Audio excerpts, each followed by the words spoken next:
नमस्कार. आजच्या भागामध्ये आपण बघूया, इथे सावनी स्वातीला घेऊन आता पोलीस स्टेशनमध्ये आलेली असते आणि ती म्हणते की साहेब, हे बघा, माझ्या भावाला सोडा, मिहिरने काहीही केलेलं नाही आहे. मी हवं तर पेनल्टी भरायला तयार आहे.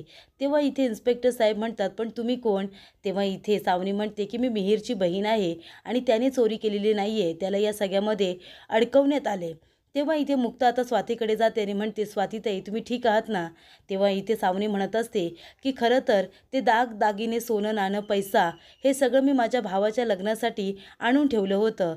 ते काही आम्ही बेकायदेशीररित्या आणून ठेवलं नव्हतं, तर ते मी खरेदी केलेलं आहे. आणि ते सगळं सोन्या नाण्याची बॅग ही कार्तिकने आमच्या घरातून चोरून ही सागरच्या घरामध्ये ठेवायला दिली होती. खरं तर हे सगळं सागरने सुद्धा केलेलं नाही आहे आणि माझ्या भावाने मिहिरने सुद्धा केलेलं नाही आहे. तुम्ही प्लीज त्याला सोडून द्या. तेव्हा इन्स्पेक्टर साहेब म्हणतात, पण ती बॅग तुमच्या घरी होती, ते दागिने तुम्ही खरेदी केले होतेत, त्याची काही रिसिट वगैरे आहे का? सावनी म्हणते, ते सगळं मी तुम्हाला दाखवते ना, आधी तुम्ही माझ्या भावाला सोडवा. तेव्हा इकडे पुरावा काय आहे असं आता इन्स्पेक्टर साहेब विचारतात. स्वाती म्हणते की हे बोलतायत ते सगळं खरं आहे. म्हणजे कार्तिक माझा नवरा याने ती सोन्या नाण्याची बॅग यांच्या घरातून चोरून माझ्या भावाच्या घरामध्ये मला ठेवायला सांगितली होती. पण तेव्हा मला माहिती नव्हतं की त्याच्यामध्ये सोनं नाणं पैसा आहे. मी फक्त माझ्या भावाच्या घरामध्ये स्टोरूममध्ये जाऊन ती ठेवली होती. तेव्हा इथे मुक्ता म्हणत असते की आमच्याकडे पुरावासुद्धा आहे. तेव्हा मुक्ता आपल्या मोबाईलमध्ये कार्तिकचा जो व्हिडिओ असतो तो सुद्धा आता सागरला दाखवते आणि त्याचबरोबर इन्स्पेक्टर साहेबांना सुद्धा दाखवते. तेव्हा तो व्हिडिओ बघितल्यानंतर इथे इन्स्पेक्टर साहेबांच्या लक्षात येतं की कार्तिकनेच ती बॅग चोरून इथे स्वातीकडे दिलेली असते सागरच्या घरातल्या स्टोरूममध्ये ठेवायला. तेव्हा आता कार्तिकला सुद्धा अरेस्ट केलेली असते. कार्तिक म्हणतो की तुम्ही मला इथे का घेऊन आलाय? तिथे सावनीसुद्धा असते आणि तिथे स्वातीसुद्धा असते. कार्तिक म्हणतो, सावनी हे सगळं काय आहे? स्वाती, हे बघ, मी तुला सगळं सांगितलं होतं ना, मी तुला किडनॅप केलं होतं, पण मी तुला काही त्रास तर दिला नाही ना? तेव्हा इन्स्पेक्टर साहेब म्हणतात, म्हणजे तुम्ही आधी सांगायला येत होता का? तेव्हा इथे स्वाती म्हणत असते की जेव्हा मला हे सगळं सत्य कळलं तेव्हा मी येऊन पोलीस स्टेशनला कार्तिकच्या विरोधात कंप्लेंट करणार होते, पण तेवढ्यातच कार्तिकने मला स्वतःला किडनॅप केलं होतं. तेव्हा इथे हे सगळं कार्तिकनेच केले आणि ती चोरीसुद्धा त्यानेच केली असं आता स्वाती कबूल करते. तेव्हा इथे कार्तिक म्हणत असतो, मी काही केलेलं नाही आहे, प्लीज मला सोडा. तेवढ्यातच इथे आता कार्तिकला अरेस्ट केलेली असते आणि इथे मिहिरला आता सोडवलेलं असतं. तर इथे मिहिरने सगळा आळ स्वतःवरती घेऊन सागरला जेलमधून बाहेर काढलेलं असतं. त्यामुळे सागर खूपच जास्त आता इमोशनल झालेला असतो. तो धावत पळत येतो आणि मिहिरला खूपच जास्त प्रेमाने मिठी मारतो आणि अक्षरशः रडायला लागतो. तेव्हा मिहिर म्हणत असतो, अरे दादूस, काय झालंय? तू रडतोयस कशाला? तेव्हा मुक्ता म्हणत असते, सागर रडू नका, आता मिहिर बाहेर आहे ना? तेव्हा इथे सागर म्हणत असतो की मिहिर, तू जे काही केलेस ना माझ्यासाठी मी कधीही विसरू शकत नाही. आणि चल, आता तुझं लग्न आहे, लग्न झाल्यानंतर तुला कळेल की इथे लग्न करून घरी राहण्यापेक्षा जेलमध्ये राहणं किती सोपं असतं ते. तेव्हा इथे मिहिर, सागर दोघेही आता हसायला लागतात आणि सगळेजण आता घरी निघून जातात. तर सावनीला आता इथे रजिस्टरवरती साईन करायला सांगितलेली असते आणि तेवढ्यातच तिथून सगळी माणसं निघून जातात. मिहिर इथे सावनीबरोबर बोलतसुद्धा नाही. या गोष्टीचं सावनीला आता वाईट वाटतं. ती तिच्या भावासाठी तिथे आलेली असते त्याला सोडवायला आणि तिचा भाऊ सागरबरोबर निघून जातो. त्यामुळे ती खूपच जास्त चिडलेली असते. हर्षवर्धन म्हणत असतो, काय गरज होती सावनी तुला त्या मिहिरला सोडवायची? तेव्हा इथे सावनी म्हणत असते, हे बघ हर्षवर्धन, मी तुझं काही ऐकणार नाही आहे. आपण हा सगळा डाव सागरला फसवण्यासाठी केला होता, मिहिरला नाही. मिहिरवरती मी काही येऊ देणार नाही, तो माझा सख्खा भाऊ आहे. तेव्हा हर्षवर्धन म्हणतो की आताच तुझी ही माया का उफाळून आली आहे? वेड्या बहिणीची वेडी माया आताच कशी काय जागी झाली? तेव्हा सावनी म्हणत असते, ती पहिल्यापासूनच होती. मी जे काही केलं ते माझ्या भावासाठी केलं. मला माहिती आहे तुला माझा राग आला आहे, पण मी माझ्या भावाला जेलमध्ये नाही ठेवू शकत. तेव्हा इथे हर्षवर्धन म्हणतो की हे बघ सावनी, सॉरी मी तुझ्यावरती चिडलो, पण आता एक गोष्ट मी तुला सांगतोय, जर तुला माझ्याबरोबर लग्न करायचं असेल ना, तर तुझा भाऊ मिहिर जोपर्यंत माझ्या पायाशी येऊन नाक घासत नाही ना, तोपर्यंत मी तुझ्याबरोबर लग्नच करणार नाही आहे. कळलं तुला? तर इथे सगळेजण आता बसलेले असतात मिहिरच्या लग्नाची तयारी करण्यासाठी. मेनू काय ठरवायचा, कुठले कुठले पदार्थ ठरवायचे, लग्नामध्ये कुठले कपडे घालायचे, कुठले कॉस्ट्यूम घालायचे, या सकट आता सगळी यादी तयार होत असते. तेव्हा इथे मुक्ता म्हणत असते की आपण सगळेजण नऊवारी नेसणार आहोत आणि मिहिर, पुरुषांनी काय कपडे घालायचे हे आम्हीच ठरवणार आहोत आणि नवरदेवाने लग्नामध्ये कुठले कपडे घालायचे हे मी आणि सागर आम्ही दोघंजणं मिळून ठरवणार आहोत. मिहिर, तुला काही प्रॉब्लेम तर नाही आहे ना?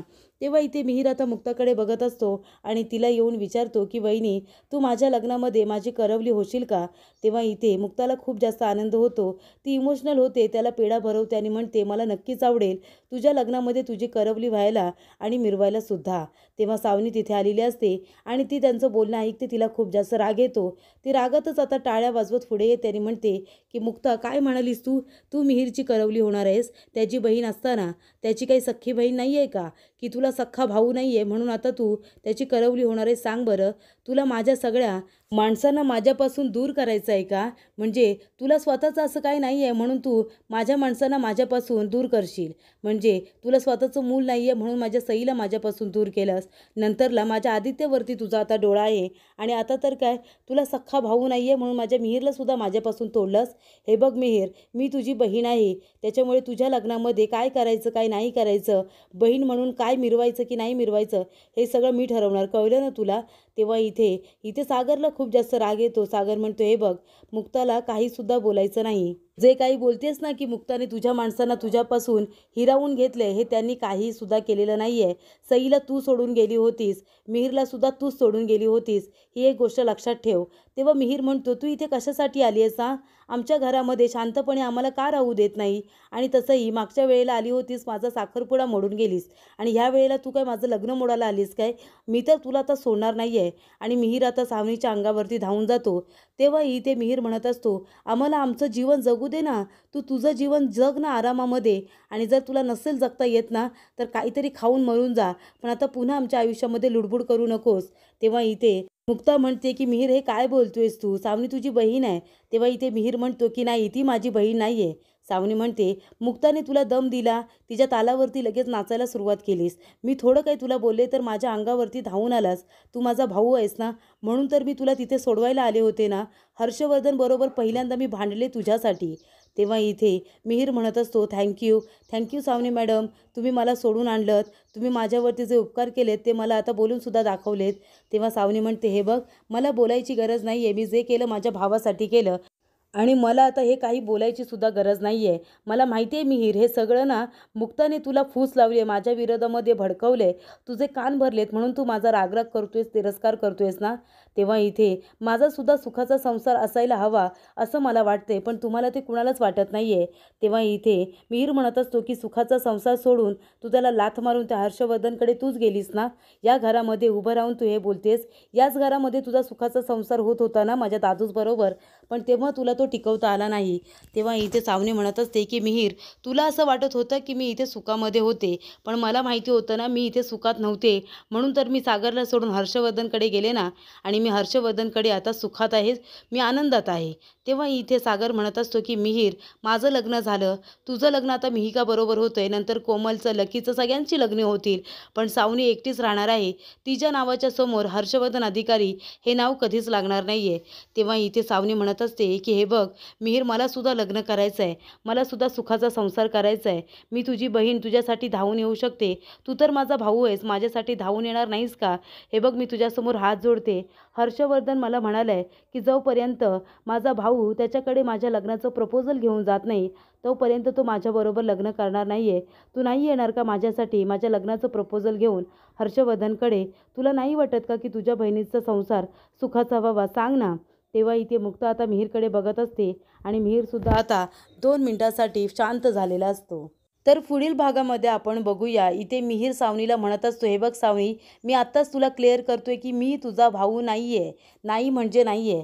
बघा, एवढं बोलूनसुद्धा ही बाई निर्लज्जवाणी इथेच उभी आहे. काय करायचं आहे मी आता? तेव्हा सावनी मुक्ताला म्हणते, सांग ना, काय करू मी आता, काय करू? तेव्हा मुक्ता म्हणते की मी शब्द देते तुला, मी मिहीरला घेऊन हर्षवर्धनकडे येईन तुझ्या लग्नाचं प्रपोजल घेऊन, तुझ्याबरोबर लग्न करण्यासाठी सांगायला. तेव्हा इथे मिहीरला खूपच जास्त आश्चर्य वाटतं. तो मुक्ताकडे बघत राहतो.